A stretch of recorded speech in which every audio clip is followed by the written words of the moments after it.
Hello, ദാ എൻ്റെ ഇന്നത്തെ ഒരു സ്പെഷ്യൽ ബ്രേക്ക്ഫാസ്റ്റിന് വേണ്ടിയിട്ട് ഞാൻ സ്പെഷ്യലായിട്ട് പ്രിപ്പയർ ചെയ്ത ഒരു സൂപ്പറായിട്ടുള്ള ഒരു ചിക്കൻ കറിയാണ്. അപ്പോൾ ഞാനിത് ജസ്റ്റ് നിങ്ങളുടെ മുന്നിലേക്ക് വന്നത് വീക്കെൻഡാണ്. അപ്പോൾ സാറ്റർഡേ ഒക്കെ ആണല്ലോ. അപ്പോൾ എൻ്റെ സ്പെഷ്യൽ ബ്രേക്ക്ഫാസ്റ്റ് ജസ്റ്റ് നിങ്ങളെ ഒന്ന് കാണിക്കാൻ വേണ്ടി വന്നതാണ്.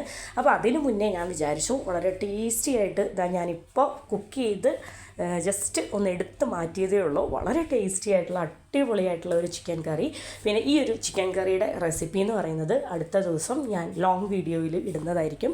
ഒരു രക്ഷയില്ല. ഇതിൻ്റെ ഡീറ്റെയിൽഡ് ആയിട്ടുള്ള വീഡിയോ എന്ന് പറയുന്നത്, ഇതിൻ്റെ ഡീറ്റെയിൽഡ് ആയിട്ടുള്ള റെസിപ്പി എന്ന് പറയുന്നത് ഞാൻ അടുത്ത ദിവസം ഷെയർ ചെയ്യും.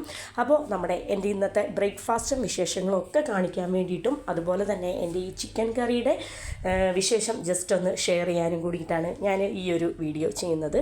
അപ്പോൾ ഇന്ന് വീക്കെൻഡാണ്. വീക്കെൻഡ് ആയതുകൊണ്ട് തന്നെ ഫാമിലി, കൊച്ചിന് സ്കൂളോ ഇക്കാക്ക് ഓഫീസോ ഒന്നും ഇല്ലാത്ത ഒരു ദിവസമാണ്. അപ്പോൾ വളരെ റിലാക്സ് ചെയ്ത് രാവിലെ എന്ത് ചെയ്തു, കുറച്ച് ലേറ്റായിട്ടൊക്കെ എല്ലാവരും എണീക്കുന്ന ദിവസമൊക്കെയാണ്. അപ്പോൾ രാവിലെ ഇതാ ഞാൻ കിച്ചണിൽ കയറിയിട്ട് നല്ല അടിപൊളി ഒരു ചിക്കൻ കറി വെച്ചിട്ടുണ്ട്. ചിക്കൻ കറിയും അതുപോലെ തന്നെ നല്ല സൂപ്പർ ഒരു അപ്പവും ചിക്കൻ കറി എന്ന് പറയുന്നത് നല്ല അടിപൊളിയായിട്ടുള്ള ഒരു അസാധ്യ കോമ്പിനേഷനാണല്ലോ. പിന്നെ എന്നത്തെയും പോലെ തന്നെ ഒരു കപ്പ് ചൂട് ചായയുമാണ്. അപ്പോൾ ഈ ചിക്കൻ കറി എന്ന് പറയുന്നത് വളരെ ടേസ്റ്റി ആയിട്ട് വളരെ പെട്ടെന്ന് റെഡിയാക്കിയെടുത്ത ഒരു ചിക്കൻ കറിയല്ല. കുറച്ച് ടൈമൊക്കെ എടുത്ത് സ്ലോ കുക്ക് ചെയ്ത് വളരെ ഡീറ്റെയിൽഡ് ആയിട്ട് വെച്ച വളരെ ടേസ്റ്റി ആയിട്ടുള്ള, ഞാൻ സ്ഥിരമായിട്ട് വീട്ടിൽ വെക്കാറുള്ള എൻ്റെ ചിക്കൻ കറിയുടെ റെസിപ്പിയാണ് കേട്ടോ. അപ്പോൾ നെക്സ്റ്റ് ഡേയിൽ ഞാൻ ലോങ് വീഡിയോ ആയിട്ട് ഈ ചിക്കൻ കറിയുടെ റെസിപ്പി ഷെയർ ചെയ്യും.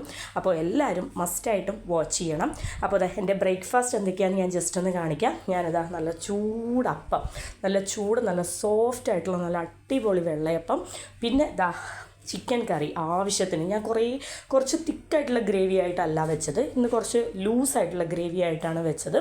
അപ്പോൾ ഇതാകുമ്പോഴത്തേനും ഗ്രേവി നമുക്ക് അത്യാവശ്യം നന്നായിട്ട് ഒഴിച്ച് കഴിക്കാൻ കാണുമല്ലോ. അപ്പോൾ നല്ല അടിപൊളി ചിക്കൻ കറിയും നല്ല സൂപ്പർ വെള്ളയപ്പവും പിന്നെ നല്ല ചൂട് ചായയും. അപ്പോൾ ഇതാണ് ഞങ്ങളുടെ സാറ്റർഡേ സ്പെഷ്യലായിട്ടുള്ള ബ്രേക്ക്ഫാസ്റ്റ് എന്ന് പറയുന്നത്. അപ്പോൾ നിങ്ങളെല്ലാവരും ബ്രേക്ക്ഫാസ്റ്റൊക്കെ കഴിച്ച് കാണുമല്ലോ അല്ലേ? അപ്പോൾ നിങ്ങളുടെയൊക്കെ ബ്രേക്ക്ഫാസ്റ്റൊക്കെ എന്താണെന്നൊക്കെ ഒന്ന് കമൻറ്റ് ചെയ്യണേ. അപ്പോൾ താങ്ക് യു.